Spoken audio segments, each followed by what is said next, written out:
Shalom Aleihim, Bapak Ibu dan Saudara yang dikasihi Tuhan. Salam sejahtera buat saudara-saudara semua dimanapun saudara berada. Damai sejahtera kiranya melimpahi saudara-saudara. Kisah Para Rasul 2 ayat 36 sampai dengan 38. Jadi seluruh kaum Israel harus tahu dengan pasti bahwa Allah telah membuat Yesus yang kamu salibkan itu menjadi Tuhan dan Kristus. Ketika mereka mendengar hal itu, hati mereka sangat terharu. Lalu mereka bertanya kepada Petrus dan rasul-rasul yang lain, "Apakah yang harus kami perbuat, saudara-saudara?" Jawab Petrus kepada mereka, "Bertobatlah dan hendaklah kamu masing-masing memberi dirimu dibaptis dalam nama Yesus Kristus untuk pengampunan dosamu, maka kamu akan menerima karunia Roh Kudus." Saudara, ada banyak respon ketika jemaat mendengar pemberitaan firman Tuhan. Ada yang mungkin marah, ada yang tersinggung, ada yang acuh tak acuh, ada yang cuek, ada yang tidak peduli, bahkan ada yang mungkin merasa tertusuk hatinya. Sehingga setelah mendengarkan kebenaran firman Tuhan, memutuskan tidak mau lagi pergi ke gereja. Namun juga saudara, ada yang menerima firman Tuhan itu dengan kerendahan hati, dengan kesadaran diri. Dan perikop hari ini merupakan lanjutan dari khotbah Petrus. Di dalam khotbahnya, pada saat itu Rasul Petrus menyinggung dosa orang banyak, secara khusus orang-orang Yahudi terhadap Yesus. Sambil menunjuk kepada orang banyak itu, Rasul Petrus 2 kali berkata dengan tegas, "Yesus dari Nazaret telah kamu salibkan dan kamu bunuh."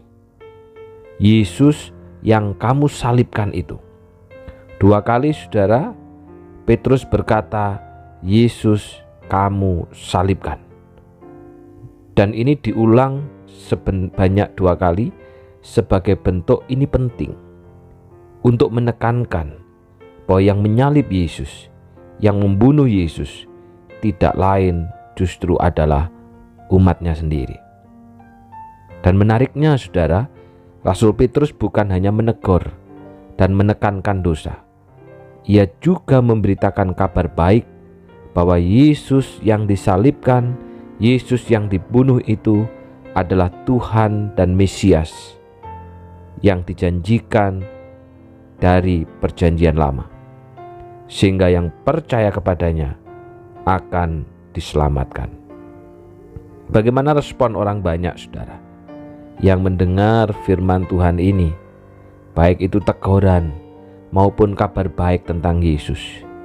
Di dalam ayat yang ke-37 dikatakan, ketika mereka mendengar hal itu, hati mereka sangat terharu.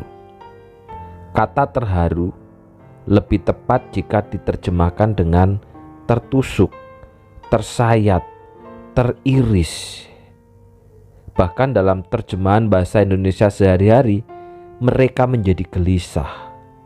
Setelah mereka ditegur, setelah mereka diingatkan, orang-orang ini menjadi tertusuk, tersayat, teriris hatinya, dan juga menjadi gelisah. Firman Tuhan telah membukakan mata mereka akan dosa mereka, yaitu menyalibkan Yesus yang adalah Mesias yang dijanjikan dalam perjanjian lama. Mereka pun menjadi sedih. Tetapi saudara, kesedihan tanpa pertobatan adalah seperti kesedihan Yudas Iskariot yang bersedih ketika melihat Yesus dihukum, namun kemudian memilih untuk menggantung diri. Bagaimana kesedihan yang benar terhadap pelanggaran, terhadap kesalahan, terhadap dosa? Maka selanjutnya saudara, orang-orang ini bertanya, "Apa yang harus kami perbuat?" Nah, pertanyaan ini adalah respon yang benar terhadap pekerjaan Roh Kudus melalui firman Tuhan. seseorang yang ditegur, seseorang yang diingatkan oleh firman Tuhan, bukan mencari kesalahan, bukan juga membentengi diri, bukan juga membenarkan diri, bukan juga larut di dalam penyesalan dan kesedihan, tetapi kemudian dilakukan lagi. Banyak orang Kristen yang sedih dan menyesal setelah berbuat dosa dan ditegur, tetapi kemudian tidak tahu harus berbuat apa, sehingga jatuh kembali mengulangi dosa yang sama. Firman Tuhan hari ini mengingatkan kepada kita bahwa penyesalan yang benar bukan hanya sebatas tangisan, tetapi harus membuahkan pertobatan. Kebenaran firman Tuhan memang keras buat hati yang berdosa. Namun saat kita menerima firman itu dengan penyesalan dan pertobatan, maka firman Tuhan akan membawa kedamaian dan sukacita. Buat kita yang merasa ditegur oleh firman Tuhan, biarlah kita tidak marah kepada yang memberitakan firman Tuhan itu. Tidak pula kita memberontak, tidak pula kita melawan. Karena ketika kita memberontak dan melawan, sama artinya memberontak terhadap Allah yang memberikan firman dan firman itu sendiri. Sebaliknya, biarlah kita terus mengalami pertobatan demi pertobatan. Kesedihan dan penyesalan yang benar membuahkan pertobatan, bukan hanya tangisan. Mari kita berdoa. Bapa yang di surga, hari ini firman-Mu kembali mengingatkan kami. Kami sadar Tuhan, kami sering menyesal, kami sering sedih setelah kami melakukan dosa dan ketika kami ditegur. Tetapi sering kali pula hanya sebatas penyesalan, hanya sebatas kesedihan, tetapi kemudian kami jatuh kembali kepada dosa yang sama. Hari ini firman-Mu mengingatkan kepada setiap kami bahwa kesedihan dan penyesalan yang benar itu akan membuahkan pertobatan, bukan hanya sekedar tangisan.